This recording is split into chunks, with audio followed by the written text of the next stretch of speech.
은퇴 후 매일 아침 통장 잔고부터 확인하는 내가 낯설었습니다. 오늘 이야기는 그 낯설의 정체를 함께 들여다보는 것으로 시작합니다.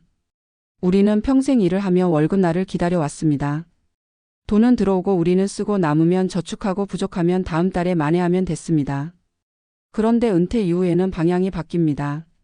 들어오는 돈보다 나가는 돈이 먼저 보이고 미래의 불확실성이 현재의 숫자를 흔들어 놓습니다. 그래서 우리는 아침마다 통장을 열어 마음의 기운을 확인합니다. 이건 단지 돈의 문제가 아니라 정체성과 안정감, 관계의 문제이기도 합니다. 그걸 실제 사례와 함께 방송처럼 차분히 풀어보겠습니다.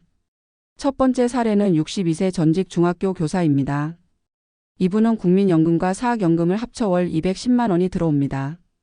서울 외곽 전세 아파트에 살고 있고 생활은 단정합니다. 그런데도 은퇴 2달 차부터 아침마다 통장을 확인하는 습관이 생겼습니다. 이유는 간단합니다. 고정비가 생각보다 높았습니다. 관리비가 계절에 따라 18만 원에서 28만 원까지 오르내렸고 실내 수리비와 가전 교체 비용이 한꺼번에 몰렸습니다. 무엇보다 예상치 못한 항목은 부모님 병원 동행과 약값 지원이었습니다. 본인은 절약한다고 생각했지만 가족 변수는 계산 밖에 있었습니다. 통장을 볼 때마다 오늘은 안전한가, 이번 달은 버틸 수 있는가, 다음 달에 갑자기 큰 돈이 빠져나가면 어떡하나 하는 질문이 밀려왔습니다. 이분이 변한 건 숫자가 아니라 숫자에 실린 의미였습니다. 월급이 더 이상 안전망이 아니게 되었을 때 우리는 내가 통제하고 있다는 감각을 잃고 불안이라는 이름의 소음을 듣게 됩니다. 두 번째 사례는 58세 자영업 은퇴자입니다. 코로나 이후 가게를 정리하며 퇴직금과 적금 그리고 소형 아파트 한 채를 남겼습니다. 임대 수입은 월 85만 원, 금융 배당은 분기마다 변동이 큽니다. 이분의 아침 루틴은 더 극단적이었습니다. 통장을 열고 증권 계좌를 확인하고 커뮤니티 글을 뒤져 배당 전망을 후고 부동산 기사 제목을 스크랩했습니다. 하루의 첫 감정이 시장 뉴스에 외주화되어 있었던 셈입니다. 이분이 불안에서 벗어난 순간은 의외로 숫자가 늘었을 때가 아니라 바닥선 지출을 정한 뒤였습니다. 본인의 한 달 지출을 3바구니로 나눴습니다. 살면서 반드시 지켜야 할 바닥선, 생활의 품위를 지켜주는 기본선, 그리고 기쁨을 위한 선택선. 먼저 바닥선을 국민연금과 임대 수입으로만 충당하도록 구조를 바꾸고 기본선은 배당과 이자에서 선택선은 그달의 잉여 현금 흐름에서만 지출하도록 원칙을 세웠습니다. 그때부터 아침 통장 확인은 기후 관측이 아니라 날씨 예보가 되었습니다. 비가 올 수 있지만 우산이 준비되어 있다는 감각이 생긴 것입니다. 세 번째 사례는 67세 부부입니다. 시골집으로 이주해 생활비를 낮추려 했지만 병원 접근성이 변수가 되었습니다. 한 분의 고혈압 약이 바뀌면서 매달 진료 일정과 교통비, 갑자기 늘어난 보조제 비용이 생겼습니다. 이 부부는 돈 때문에 건강이 흔들린다는 감정을 느끼며 통장을 열 때마다 자책과 두려움이 뒤섞였습니다. 이분들이 회복한 것도 구조의 전환이었습니다. 교통비와 병원비를 고정비로 편입하고 장보기와 난방비처럼 계절 변동이 큰 항목은 1년 평균으로 환산해 월간 예치금 통장에 미리 적립했습니다. 그리고 지역복지관보건소의 무료 검진, 시군 단위 교통지원, 약제비 본인 부담 차 등 제도를 챙기기 시작했습니다. 핵심은 혜택의 총량을 늘린 게 아니라 예측 가능성을 키웠다는 점입니다. 불안은 주로 불확실성에서 오기 때문입니다. 이제 이 사례들을 통해 보이는 공통점을 정리해 보겠습니다. 첫째, 은퇴 후의 불안은 현금 흐름의 방향 전환에서 시작됩니다. 월급이 끊기면 지출은 과거의 평균이 아니라 미래의 최악을 기준으로 상상됩니다. 그래서 우리는 통장을 열어 최악을 막고 싶은 마음이 듭니다. 둘째, 숫자 자체보다 내가 이 숫자를 조절할 수 있다는 통제감이 더 중요합니다. 똑같은 50만 원 적자라도 내가 정한 바닥선을 지킨 뒤 발생한 적자와 원칙 없이 새는 적자는 심리적 체감이 다릅니다. 셋째, 재정 불안은 곧 정체성의 문제입니다. 직장인 시절에 나를 지탱해 주던 역할, 성취, 사회적 연결이 약해질수록 우리는 숫자에 더 매달립니다. 돈은 그 빈자리를 메우는 가장 단순한 지표이기 때문입니다. 그렇다면 아침 통장 확인을 불안의 의식에서 안전의 루틴으로 바꾸려면 무엇을 해야 할까요? 첫 번째는 현금 흐름 캘린더를 만드는 일입니다. 연금 배당 임대처럼 들어오는 돈의 날짜와 관리비 보험 대출 휴대폰 공과금처럼 나가는 돈의 청구일을 한 장에 올려놓습니다. 불규칙한 의료비와 여행비는 연평균을 계산해 월별 예치로 바꿉니다. 이렇게 되면 숫자는 매일 흔들리지만 구조는 매일 안정됩니다. 두 번째는 생활의 바닥선을 산출하는 것입니다. 집, 식, 약, 이동, 통신, 최소한의 사회활동을 한 달 금액으로 합쳐 그 금액만큼은 확정성 높은 소득원으로 맞춥니다. 국민연금과 기초연금, 확정금리 예금, 이자, 안정적인 임대 수입으로 조합하는 방식입니다. 세 번째는 소득 바구니를 나눠 담는 전략입니다. 바닥선을 책임지는 안전 바구니, 기본선을 보완하는 중간 바구니, 선택 지출을 위한 변동 바구니로 나누고 각 바구니별로 계좌를 분리합니다. 아침에 보는 통장은 합계 하나가 아니라 바구니 3개의 잔고가 됩니다. 합계의 등락보다 구조의 균형을 보게 되면 마음은 덜 흔들립니다. 네 번째는 관계의 통장을 만드는 것입니다. 은퇴 후 불안은 혼자 있을수록 커집니다. 같은 동호회 회비, 함께하는 점심 모임, 손주 돌봄, 교통비처럼 관계에 쓰는 돈을 따로 모아두면 지출이 아니라 투자로 느껴집니다. 이 통장에 돈이 있을수록 사람과 만날 준비가 되어 있다는 신호가 되고 관계가 견고할수록 돈의 변동에 대한 내성이 커집니다. 다섯 번째는 감정의 루틴을 세우는 것입니다. 통장 확인이 하루의 첫 행동이라면 그 직후 10분은 반드시 숫자 밖의 활동으로 이어지게 합니다.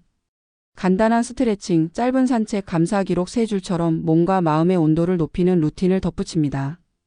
불안은 주로 움직이지 않을 때 커지고 움직일 때 작아집니다. 숫자를 본 뒤 몸을 움직이는 습관은 생각보다 강력합니다. 여섯 번째는 예상치 못한 비용을 예상 가능한 이름으로 바꾸는 일입니다.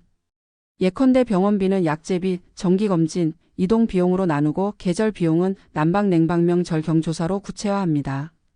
이름이 붙으면 금액이 붙고 금액이 붙으면 적립이 붙습니다. 모호한 언젠가는 언제나 과장을 낳고 구체적인 이달과 다음 달은 계획을 낳습니다. 일곱 번째는 돈과 건강의 상호작용을 관리하는 것입니다. 걷기와 수면, 식사 기록은 의료비를 낮추는 가장 값싼 투자입니다. 건강은 갑자기 무너지는 것처럼 보이지만 실제로는 매일 조금씩 무너집니다. 반대로 건강은 갑자기 좋아지는 것처럼 보이지만 실제로는 매일 조금씩 쌓입니다. 통장을 열기 전 15분 걷기는 장기적으로 건강 지출의 물가를 낮추는 지극히 현실적인 재정 전략입니다. 세 사례로 돌아가 보겠습니다. 교사였던 분은 관리비의 계절 변동을 12개월로 펴서 적립하면서 이번 달 공포에서 벗어났습니다. 자영업자였던 분은 바닥선과 선택선을 구분한 뒤부터 커뮤니티의 소문이 아닌 자신의 원칙으로 하루를 시작했습니다. 시골로 이주한 부부는 병원 비용을 고정 항목화하고 교통지원 제도를 챙기며 예측 가능한 생활로 돌아왔습니다. 이들이 공통으로 말하는 건 같습니다. 불안은 사라진 게 아니라 제자리로 돌아갔고 통장 잔고는 나를 흔드는 숫자에서 나를 도와주는 신호로 바뀌었다는 것입니다. 아침에 통장을 열면 이제 질문이 달라집니다. 오늘은 안전한가가 아니라 오늘 내가 통제할 수 있는 한 가지는 무엇인가? 숫자가 아니라 행동으로 시작하는 하루는 그 자체로 든든합니다.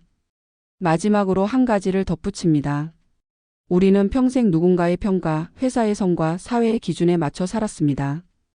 은퇴 후에는 그 기준이 사라집니다. 그래서 통장은 새로운 심사관이 됩니다. 하지만 통장은 당신의 삶을 평가할 자격이 없습니다. 통장은 당신이 선택을 더 잘하게 도와주는 도구일 뿐입니다. 숫자를 관리하는 데서 멈추지 말고 숫자가 열어주는 시간을 어떻게 쓸지로 시선을 옮겨 보십시오. 오래 미뤄둔 배우기, 함께 걷는 사람들, 작은 일거리, 주 1회 봉사, 월 1회 소모임 같은 구체적인 약속을 통장 옆에 붙여 두십시오. 돈은 살아있는 사람을 위해 존재할 때 제 역할을 합니다. 은퇴 후 매일 아침 통장 잔고부터 확인하는 내가 낯설었다면 오늘부터는 그 낯설매 이름을 붙여보십시오. 불확실성, 통제감, 정체성, 관계라는 4가지 이름입니다. 그리고 각 이름 옆에 작은 행동 하나를 적으십시오. 현금 흐름 캘린더 만들기, 바닥선 산출하기, 바구니 계좌 분리하기, 관계 통장 만들기, 아침 15분 걷기. 내일 아침 통장을 열 때 그 숫자는 여전히 오르내리겠지만 당신의 마음은 덜 흔들릴 것입니다. 우리는 숫자를 통해 안정을 찾는 사람이 아니라 안정으로 숫자를 다스리는 사람입니다. 그 변화는 거창한 결심이 아니라 오늘 적어둔 작은 행동에서 시작됩니다. 은퇴 후의 아침은 조용하지만 결코 평온하지 않다. 햇살이 들기도 전에 눈을 뜨는 사람들, 그들의 손끝이 향하는 곳은 스마트폰이 아니라 통장 앱이다. 전날과 달라진 잔액을 확인하고 카드 결제일을 다시 계산하며 다음 달 관리비를 머릿속에 그려본다. 불안의 첫 신호는 바로 이 확인이라는 행동에서 시작된다. 통장 잔고를 보는 일은 단순한 습관이 아니라 불확실한 세상에서 자신이 여전히 통제할 수 있는 게 있다는 걸 확인하려는 몸의 기억이다. 하지만 그 행위가 반복될수록 마음은 오히려 더 불안해진다. 숫자는 바뀌지만 근본적인 불안의 정체는 변하지 않기 때문이다.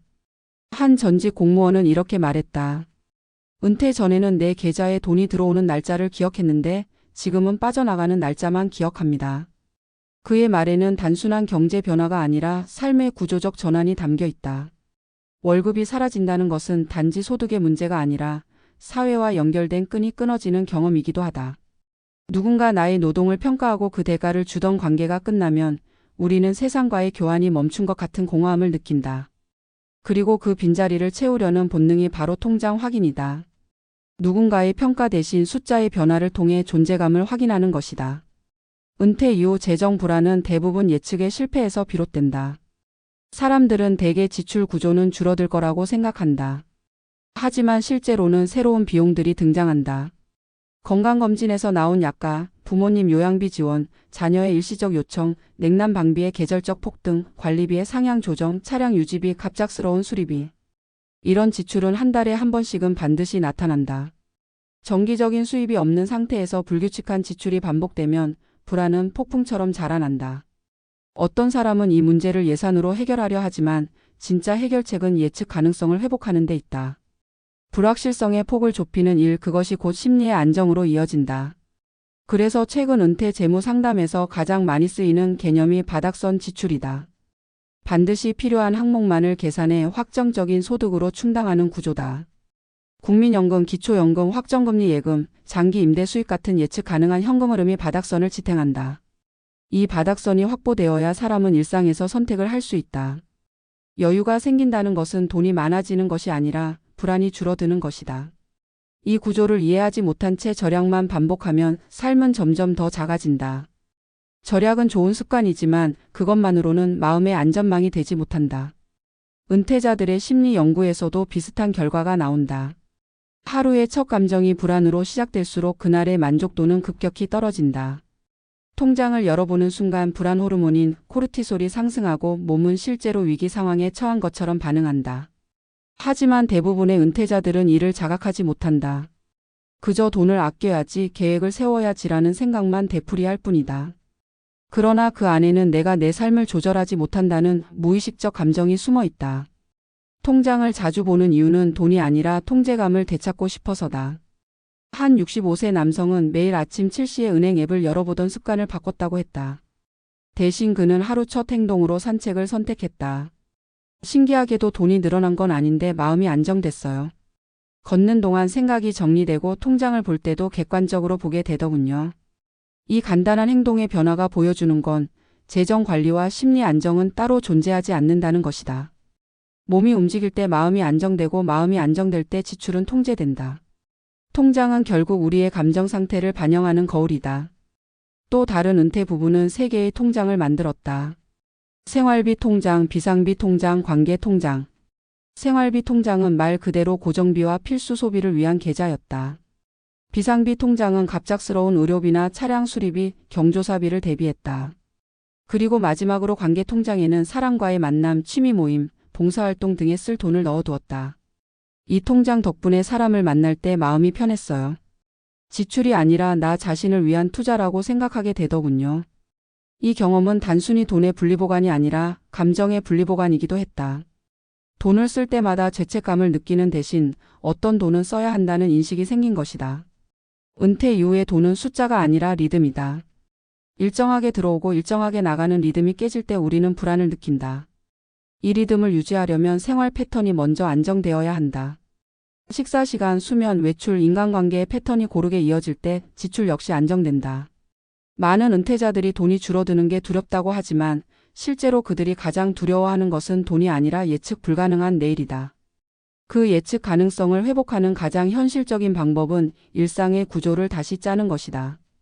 그리고 우리는 여기서 한 걸음 더 나아가야 한다.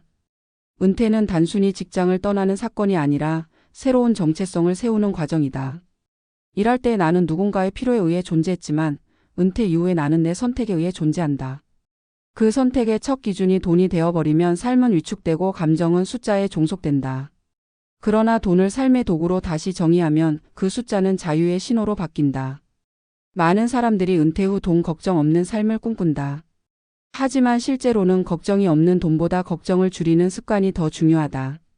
매일 통장을 확인하는 대신 일주일에 한 번 재정 일기를 쓰는 것이 도움이 된다.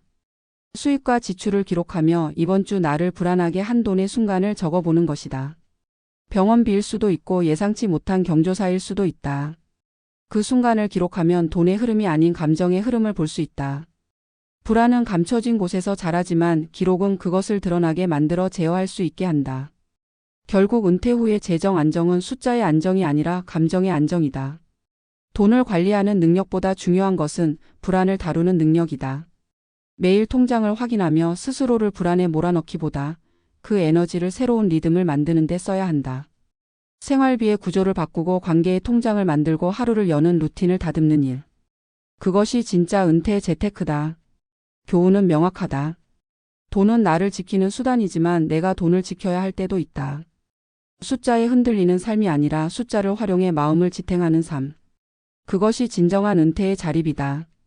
매일 아침 통장 잔고부터 확인하던 그 손끝이 이제는 삶의 방향을 가리키는 나침반이 되길 바란다. 불안은 사라지지 않는다. 하지만 불안을 다루는 기술은 배울 수 있다. 그리고 그 시작은 오늘 아침 통장을 닫고 창밖의 햇살을 한 번 더 바라보는 그 짧은 순간에서 비롯된다.